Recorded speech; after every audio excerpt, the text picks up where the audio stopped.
غوره کس هغه دی چې هغه د مخلوق سره ښه سلوک کوي، د مخلوق سره ښه سلوک کوي، د مخلوق سره ښه روابط ساتو، خلقو ته دا زړه صفا کو، د چا د نقصان سوچ نه کوو، د چا د خرابولو سوچ نه کوو. دا مسلمان دی. یو به بل ته ټلیفون وکړي وایي راشه د چانس ګاډی راغلی دی، د چانس ګاډی راغلی. دا د چانس ګاډی پیژنئ دا څه ته وایي؟ دا به یو کس هغه به د کینسر بیمار شوي، ابه د کینسر په سپتال کې داخلي، نو هغه به د 100 لکو روپو ګاډی په 15 لاک خرڅوي. نو دی به بل ته ټلیفون وکړي وی راشه د چانس ګاډی راغلی، یو بارګین والا به بل ته رابطه وکړي راشه د چانس ګاډی راغلی. دا چانس دی، دا د مسلمان غوښې خوراک دی چې هغه بیمار شو، په هغه حالت راغی، ام مجبور شو هغه د 100 لکو ګاډی په 15 لاک خرڅوي.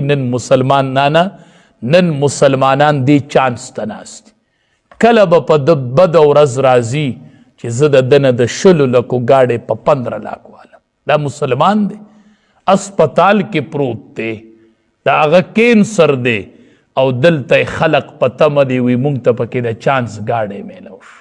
دا مسلمان دی. دی به خدای مخې له نه ورځي، دی به د الله دربار ته حاضري نه کوي، خو دا حالت پتا الله راولي.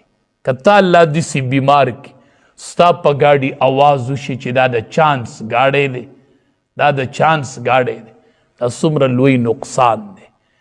ګاډي کې به غټ نقصان راشي وي ګاډی خرڅوم، ولې انجن پې را روان دی چې د ځان نه یې واړوم. نو چې بل دوکه کمه، دا د بل دوکه کول نه دي، دا خپل ایمان له دوکه ورکول دي، دا خپل ځان دوکه کول دي. نبی کریم صلی الله علیه وسلم فرمای چې کومه بیه کې دروغ پیدا شي او قسمونه پکې خواړه شي او دروغ پکې ویل شي، د دې بیې نه الله برکت اوچت کړي، د دې بیې نه الله برکت اوچت کړي. ګټه لږه خو حلاله، د برکت نه ډکه ګټه وایه، حلاله ګټه وایه. نو قسمونه چې بیه کې خوري برکت اوچتیږي، دروغ چې بیه کې وایي برکت اوچتیږي. کم سیز خرڅی په هغې کې څه نقصان دی، اول ورته وښیه چې دا نقصان پکې دی، اوس یې په تا در خرڅوم.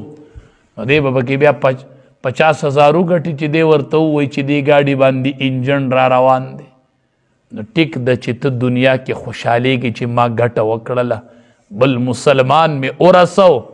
دا د مسلمان نه دی رسولی، دا د خپل ایمان له یوه دچکه ورکړله، دا د ځان له تاوان وګټو، د خدای مخې له بځي. نن مونږ څه سوچ د مسلمان باره کې لرو؟ کتابونو لیکلی دي وی یو کس ډېر د الله ولی و، ډېر نیک سړی و، خبر شو چې ګاونډي مې کور خرڅوي. نو هغې ګاونډي پسې لاړ، زه خبر شوی یم چې ته کور خرڅوي. هغه وی او وی څومره قیمت دی ستا د دې کور؟ هغه وی دومره پیسې.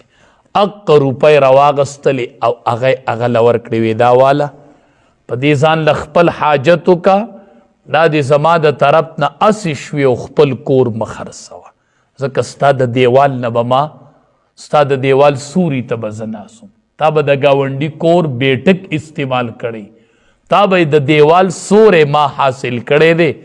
نو دا ته مه خرڅوه او زما د ګاونډ نه مزه. نن مسلمان دې ته ناست دی چې کله را سره پیسې وشوي چې د ده نه کور والم چې دی د کور اخلاص کم، د ده بچي دي در په دیکې شي خو چې د ده کور زه والم. دا مسلمان دی، دا د مسلمان سوچ دی. کتابونو لیکلی دي وایي ته چې کله کور دنګی او په ګاونډي سوری راځي تپوس پتې کوي، زما د وجې نه ستا په کور سوری راځي ته خو پې خفه نه یې.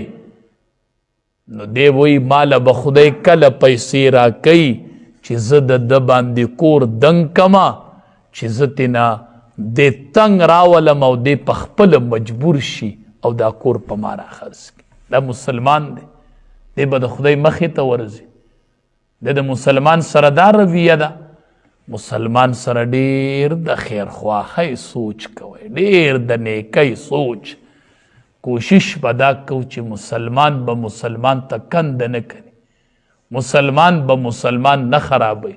یو کس مجبور راغی سیزی د لاکو دی، ته وایي 1 لاک او 10 زره والا، دا 10 ته مجبورتیا راغستی، دا زه په دې نه علمه، دا 10 زره سیوا والا په دې خپل د بیماری علاج وکا.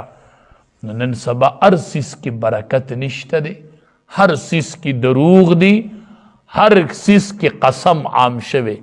بس معمولی خبر او زما دی د خدای په ذات قسمی، دا دیسی دی، دا دیسی دی، د گاډي نه به هلیکاپټر جوړ کې ته وایې ګنې په ما هلیکاپټر را خرڅوي. نو قسمونه او دروغ به دومره اخوري بل مسلمان به دوکه کې، نو دا ښه خبره نه ده. مسلمان به د مسلمان د خیرخواهی سوچ لري. مونږ ټول مسلمانان یو، په منزله د یو جسم یو، دا لاس خپې دا ټول په منزله د یو وجود یو. ته چې دله تکلیف ورکوي دا ځان له تکلیف ورکول دی. او داسې سړی الله چریم نه کامیابوي چې هغه د بل د ناکامۍ په سوچ